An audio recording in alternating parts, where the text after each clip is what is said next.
సింగరేణి కార్మికుల గుర్తింపు సంఘం ఎన్నికల్లో మొత్తం 13 సంఘాలు ఎన్నికల్లో పోటీ చేసినప్పటికీ సిపిఐకి చెందిన ఏఐటియుసి కాంగ్రెస్ అనుబంధ సంస్థ ఐఎన్టీయూసీకి మినహా ఇతర సంఘాలు ఒక్క డివిజన్ను కూడా దక్కించుకోలేకపోయాయి. మిగతా సంఘాల మాట ఎలా ఉన్నా బీఆర్ఎస్ అనుబంధ టీబీజీకేఎస్ కనుమరుగవ్వటం సింగరేణి వర్గాల్లో ఇప్పుడు ఆసక్తికరంగా మారింది. ఆఖరి నిమిషంలో టీబీజీకేఎస్ పోటీ నుంచి తప్పుకొని ఏఐటీయూసీకి మద్దతు ఇచ్చి ఆ సంఘానికి గుర్తింపు హోదా కల్పించగలిగింది. అంతవరకు బానే ఉన్న భవిష్యత్తులో టీబీజీకేఎస్ పరిస్థితి ఏంటనేది చర్చనీయాంశంగా మారింది. ఇప్పుడు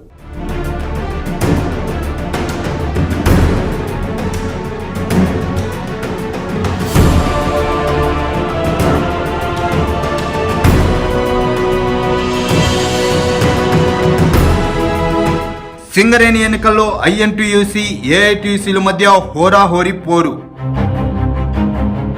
3000 పైచులకు మెజార్టీతో గుర్తింపు సంఘంగా ఏఐటీయూసీ. పలు డివిజన్లో ఏఐటీయూసీకి టీబీజీకేఎస్కు మద్దతు. సుదీర్ఘ వాయిదా అనంతరం ఎట్టకేలకు సింగరేణి కార్మికుల గుర్తింపు సంఘం ఎన్నికలు ముగిశాయి. ముందు నుంచి ఊహించినట్టుగానే కాంగ్రెస్ అనుబంధ ఐఎన్టీయూసీ, సిపిఐ అనుబంధ ఏఐటీయూసీ మధ్య హోరాహోరీ పోరు జరిగింది. మొత్తం 11 డివిజన్లో ఐఎన్టీసీ 6, ఏఐటీయూసీ 5 డివిజన్లు గెలుచుకున్నాయి. 3000 పైచులకు మెజార్టీ సాధించిన ఏఎన్టీయూసీకి గుర్తింపు సంఘంగా, ప్రాతినిధ్యం సంఘంగా ఐఎన్టీయూసీ అవతరించాయి. బీఆర్ఎస్ అనుబంధ సంస్థ టీబీజీకేఎస్ పలు డివిజన్లో మద్దతు ఇవ్వడం ఏఐటీసీకి బాగా కలిసొచ్చింది. మెజార్టీ సాధించడంలో దోహదపడింది. అయితే మొత్తం 11 సంఘాలు ఈ ఎన్నికల్లో పోటీ చేసినప్పటికీ ఏఐటీయూసీ, ఐఎన్టీయూసీ మినహా ఇతర సంఘాలు ఒకరంటే ఒకరు ఒక్క డివిజన్ కూడా దక్కించుకోలేకపోయాయి. మిగతా సంఘాల మాట ఎలా ఉన్నా బీఆర్ఎస్ అనుబంధ సంస్థ అయిన టీబీజీకేఎస్ కనుమరుగవ్వడం సింగరేణి వర్గాల్లో ఇప్పుడు చర్చనీయాంశంగా మారింది. ఉమ్మడి ఆదిలాబాద్ జిల్లా పరిధిలోని మందమర్రి, బెల్లంపల్లి, శ్రీరాంపూర్ డివిజన్లలో, ఉమ్మడి కరీంనగర్ జిల్లాలో కోల్బెల్ట్ ప్రాంతం రామగుండం 1, రామగుండం 2 డివిజన్లో ఏఐటీయూసీ విజయం సాధించింది. దాంతో సింగరేణి కాలరీస్లో 7వసారి జరిగిన కార్మిక సంఘం ఎన్నికల్లో ఏఐటీయూసీ ఘన విజయం సాధించింది. కొత్తగూడెం కార్పొరేట్, కొత్తగూడెం, మనుగూరు, ఇల్లందు, రామగుండం 3, భూపాలపల్లి డివిజన్లో ఐఎన్టీయూసీ విజయం సాధించింది. ఈ డివిజన్లో టీబీజీకేఎస్ కనీసం ఎక్కడా పోటీ కూడా ఇవ్వలేకపోయింది, ఎక్కడా ప్రభావం కూడా చూపలేకపోయింది. సింగరేణి ఎన్నికల్లో గెలిస్తే కాంగ్రెస్ మరింత బలపడుతుందని భావించిన బీఆర్ఎస్ వ్యూహాత్మకంగా అడుగులు వేసింది.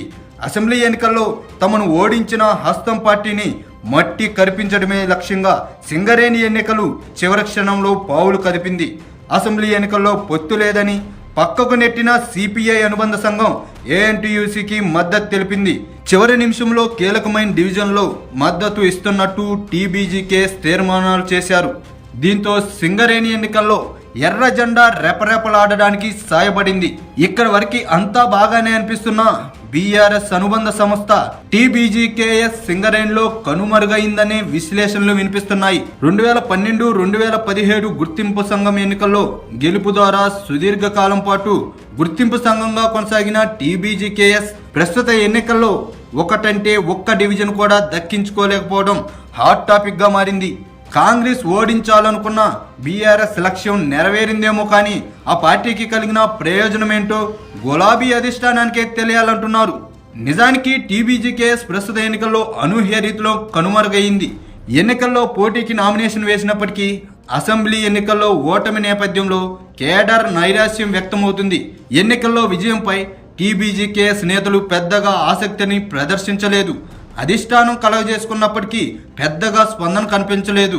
దీంతో చాలా మంది కీలక నేతలు ఆ సంఘానికి గుడ్ బై చెప్పి ఐఎన్టీయూసీ, ఏఐటీసీలో చేరారు.